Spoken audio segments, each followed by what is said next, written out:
Par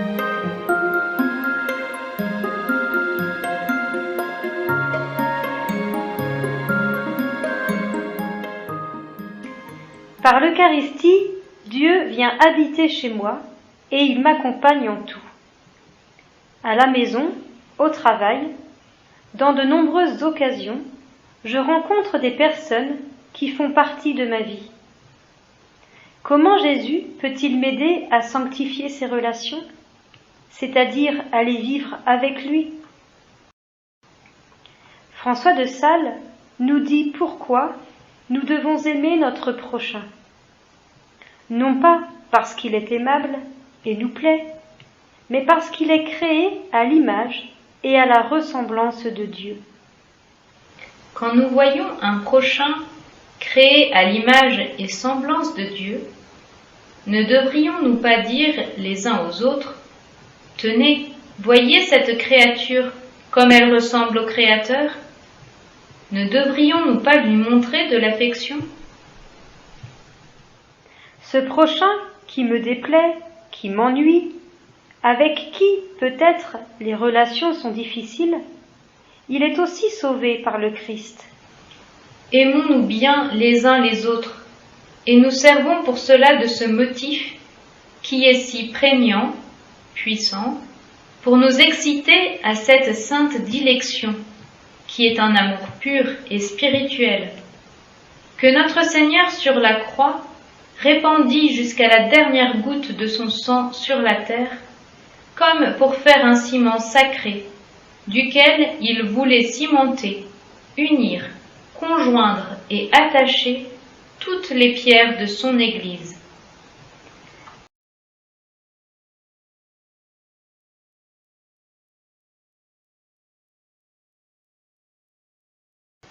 Pour faciliter mes relations avec les autres, je peux demander à Dieu son aide par une courte prière ou par un regard intérieur vers lui. Je peux faire cela en me rendant sur le lieu d'un rendez-vous, par exemple. J'offre ainsi cette rencontre à Dieu et tout ce qui pourra se passer de bien ou de moins bien. Élevons nos cœurs et nos esprits en Dieu. Cela fait, consentons et embrassons chèrement, ardemment et très amoureusement, soit le bien qui se présente à faire, soit le mal qu'il nous faut souffrir, en considération de ce que Dieu l'a voulu éternellement, pour lui complaire et obéir à sa providence. On appelle cela faire une direction d'intention. Je dirige mon intention, ma pensée, pour vivre l'action que je vais faire pour et avec Dieu. Je prends Dieu avec moi. Petit à petit, cette prière m'aide à mieux vivre dans la charité. Elle me prépare aussi à accueillir tout ce qui pourra se passer lors de cette rencontre, ne désirant rien d'autre que la volonté de Dieu. Nous pouvons recevoir les événements du bon plaisir céleste par une très simple tranquillité de notre volonté, qui ne voulant chose quelconque, c'est-à-dire ne désirant rien de particulier, acquiesce simplement à tout ce que Dieu veut être fait en nous, sur nous et de nous. Je peux alors croire que même si tout n'est pas voulu de Dieu, au moins il le permet. Et tout ce qui est offert ainsi peut trouver une fécondité nouvelle, même les plus grandes difficultés avec les autres. Dans ce cas, saint François de Sales recommande : il faudra de temps en temps, et fort souvent, répéter cet exercice pour continuer plus utilement notre union à la volonté et bon plaisir de Dieu. Cette direction d'intention peut se faire avant une rencontre, mais aussi au fil de nos activités dans la journée pour les offrir à Dieu. Tout ce que je fais est ainsi sanctifié. Pour saint François de Sales, la douceur est la fleur de la charité. Lui-même a beaucoup travaillé pour acquérir cette vertu. Il la recommandait souvent dans ses lettres, quand ses correspondants lui faisaient part de difficultés avec leur entourage. À sainte Jeanne de Chantal, il conseille, par exemple, de pratiquer la douceur et la charité alors qu'elle doit faire une remarque à quelqu'un d'autre. Il faut user d'amour et de douceur, car les avertissements font meilleure opération comme cela. Dans une autre lettre, il donne une liste de conseils à une dame. On y trouve « Ayez soin d'être douce et affable à tout le monde, mais surtout dans le logis. » Nous remarquons la précision « dans le logis ». C'est que saint François de Sales sait bien qu'il est plus facile de vivre la douceur et la charité avec les personnes extérieures, mais que cela l'est moins avec celles qui habitent avec nous.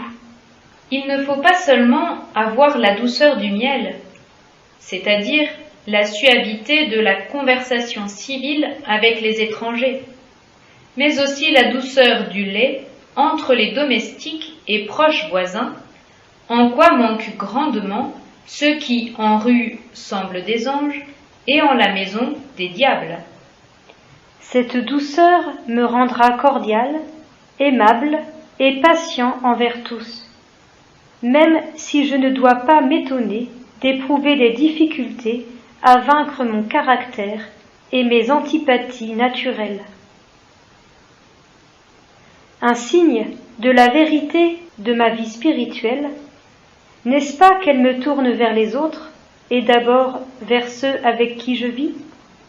Pour saint François de Sales, le critère d'une authentique vie de prière, c'est que, source de ma joie profonde, elle rend heureux ceux avec qui je vis ou travaille. Je suis bien consolée de voir combien vous estimez le bien de servir Dieu, car c'est un signe que vous l'embrasserez étroitement. Je le suis autant du contentement que vous donnez aux vôtres et de la gaieté avec laquelle vous vivez, car Dieu est le Dieu de joie.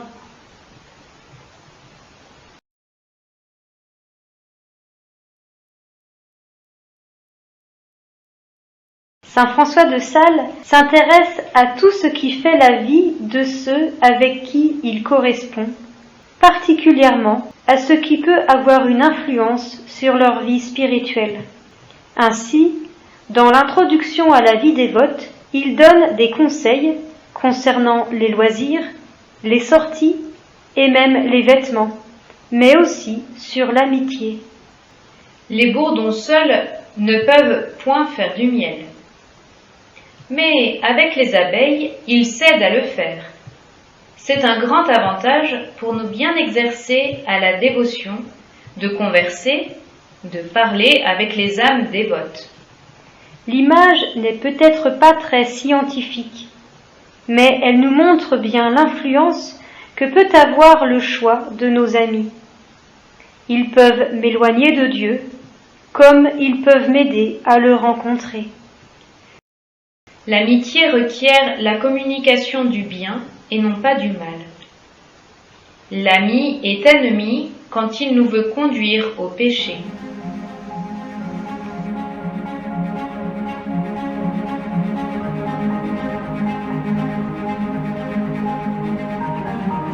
Dans sa dernière encyclique, le pape François fait écho à cela.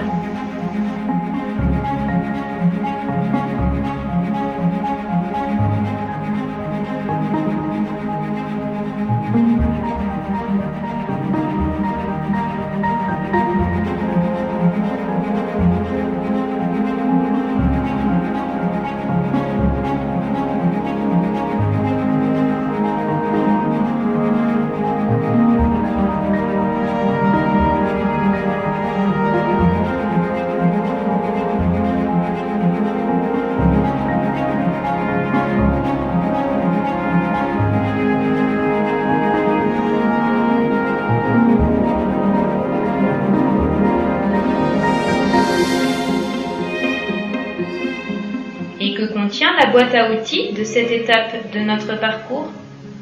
Pour prier avec la Bible, nous vous conseillons la première lettre de Saint Jean au chapitre 3.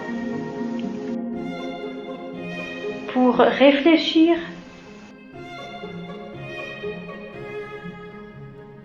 qu'est-ce que ma vie spirituelle apporte dans mon rapport aux autres?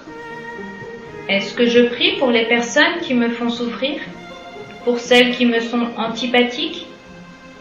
Pourquoi ne pas faire une liste de ces personnes et la placer dans mon coin prière? Comment est-ce que je choisis mes amis? Mes amis me conduisent-ils au bien, à Dieu? Et moi, est-ce que je les conduis au bien et les aide à rencontrer Dieu?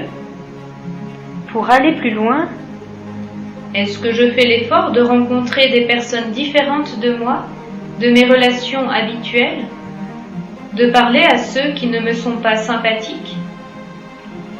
pour vivre concrètement, Par la direction d'intention, je peux demander à Dieu de m'accompagner dans chacune de mes rencontres, pour qu'il m'aide à le voir en chaque personne. Pour conclure, voici le mot du Père Brisson.